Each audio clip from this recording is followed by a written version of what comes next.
প্রিয় ভাই ও বোনেরা, রমজান আমাদের জীবনে এক অসাধারণ পরিবর্তনের মাস। এই মাসে আমরা নিজেদেরকে গুনাহ থেকে দূরে রাখার চেষ্টা করি, বেশি বেশি নামাজ পড়ি, কোরআন তেলাওয়াত করি, দান সাদকা করি এবং আল্লাহর নৈকট্য অর্জনের জন্য আন্তরিকভাবে চেষ্টা করি। কিন্তু একটি গুরুত্বপূর্ণ প্রশ্ন থেকে যায়, রমজান শেষ হয়ে গেলে কি এই আমলগুলোও শেষ হয়ে যাবে, নাকি আমরা এই সুন্দর অভ্যাসগুলোকে সারা জীবনের জন্য ধরে রাখতে পারব?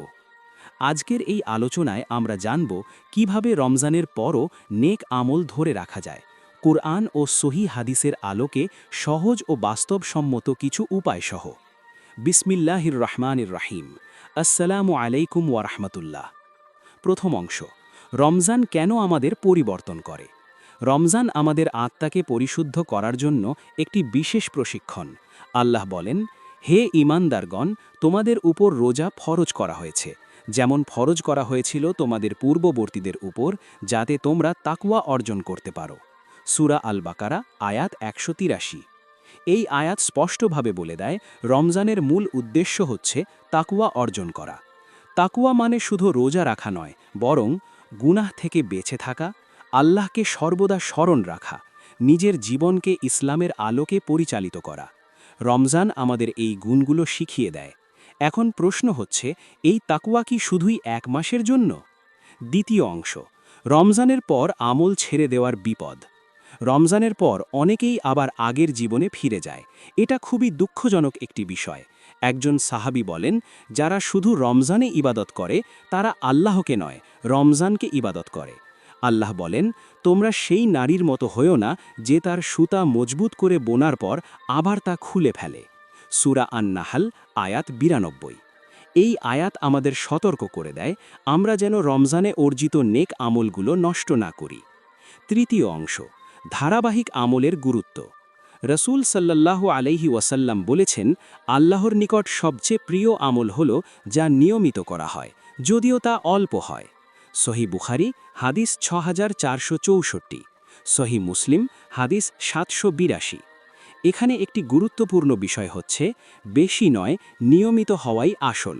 রমজানে হয়তো আমরা অনেক বেশি আমল করেছি, এখন লক্ষ্য হবে কম হলেও তা যেন বন্ধ না হয়। চতুর্থ অংশ, রমজানের পর আমল ধরে রাখার কার্যকর উপায়। ১. ৫ ওয়াক্ত নামাজকে জীবনের কেন্দ্র বানান। রমজানের পর প্রথম যে জিনিসটা আমরা হারিয়ে ফেলি তা হলো জামাতে নামাজ। আল্লাহ বলেন, নিশ্চয়ই নামাজ অশ্লীল ও খারাপ কাজ থেকে বিরত রাখে। সূরা আল আনকাবুত আয়াত ৪৫। যদি আপনি রমজানের পর আমল ধরে রাখতে চান, তাহলে নামাজ কখনোই ছাড়বেন না, সম্ভব হলে মসজিদে গিয়ে জামাতে আদায় করুন। ২. কুরআনের সাথে সম্পর্ক বজায় রাখুন।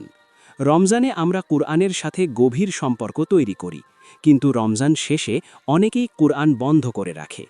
রাসূল সাল্লাল্লাহু আলাইহি ওয়াসাল্লাম বলেছেন, কুরআন পড়তে থাকো, কারণ কিয়ামতের দিন এটি তার পাঠকের জন্য সুপারিশ করবে। সহি মুসলিম হাদিস ৮০৪। প্রতিদিন অন্তত ১ পৃষ্ঠা অথবা ১০ মিনিট কুরআন তেলাওয়াতের জন্য নির্ধারণ করুন। ৩. নফল রোজা চালু রাখুন। রমজান শেষে নফল রোজা রাখা একটি গুরুত্বপূর্ণ আমল। রাসূল সাল্লাল্লাহু আলাইহি ওয়াসাল্লাম বলেছেন, যে ব্যক্তি রমজানের রোজা রাখল, তারপর শাওয়াল মাসে ৬টি রোজা রাখল, সে যেন সারা বছর রোজা রাখল। সহি মুসলিম হাদিস ১১৬৪। এছাড়াও সোমবার ও বৃহস্পতিবার, আইয়ামে বীজ ১৩, ১৪, ১৫ তারিখ, এই দিনগুলোতে রোজা রাখা যেতে পারে। ৪. জিকির ও দোয়া চালু রাখুন। রমজানে আমরা বেশি বেশি জিকির করি, এই অভ্যাসটা ধরে রাখা খুব জরুরি। আল্লাহ বলেন, তোমরা আমাকে স্মরণ করো, আমিও তোমাদের স্মরণ করব। সূরা আল বাকারা আয়াত ১৫২।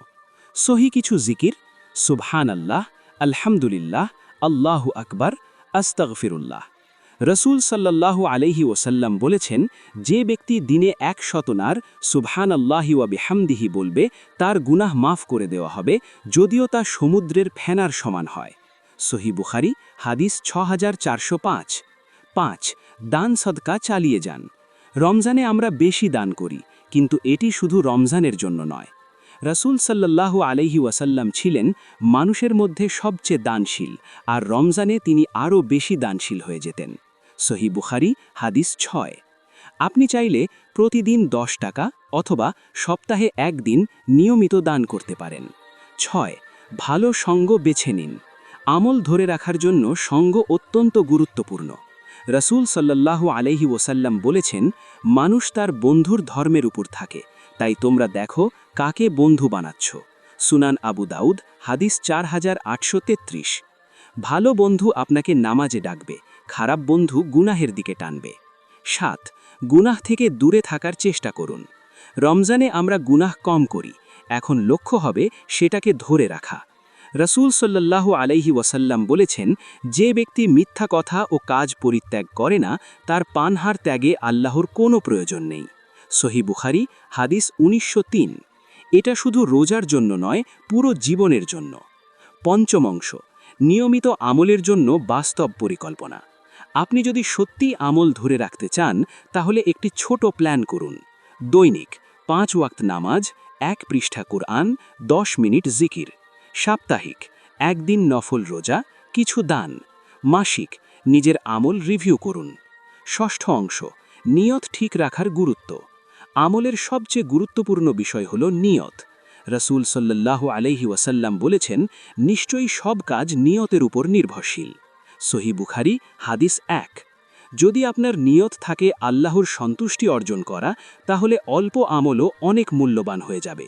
সপ্তম অংশ, আল্লাহর কাছে সাহায্য চান। আমল ধরে রাখা সহজ নয়, এজন্য আল্লাহর সাহায্য দরকার। রাসূল সাল্লাল্লাহু আলাইহি ওয়াসাল্লাম একটি দোয়া শিখিয়েছেন, হে আল্লাহ, তুমি আমাকে তোমার স্মরণ, তোমার শুকরিয়া আদায় করা এবং তোমার সুন্দর ইবাদতের তৌফিক দাও। সুনান আবু দাউদ, হাদিস 1552। এই দোয়াটি নিয়মিত পড়ুন। প্রিয় দর্শক, রমজান শেষ হয়ে যাচ্ছে, কিন্তু আল্লাহ তো আছেন সারা বছর। আমরা যদি রমজানের পর সব আমল ছেড়ে দেই, তাহলে বুঝতে হবে আমরা রমজান থেকে সঠিক শিক্ষা নিতে পারিনি। তাই আজই সিদ্ধান্ত নিন, নামাজ কখনো ছাড়ব না, কুরআন পড়ব প্রতিদিন, গুনাহ থেকে বাঁচব, ছোট হলেও আমল চালিয়ে যাব। শেষে একটি কথা মনে রাখুন, রমজান ছিল ট্রেনিং, এখন শুরু আসল জীবন। আল্লাহ আমাদের সবাইকে রমজানের আমল সারা জীবন ধরে রাখার তৌফিক দান করুন। আমিন। ভিডিওটি ভালো লাগলে লাইক দিন, নেক আমল ছড়াতে শেয়ার করুন এবং এমন আরও ইসলামিক ভিডিও পেতে চ্যানেলটি সাবস্ক্রাইব করুন। জাযাকুমুল্লাহু খাইরান।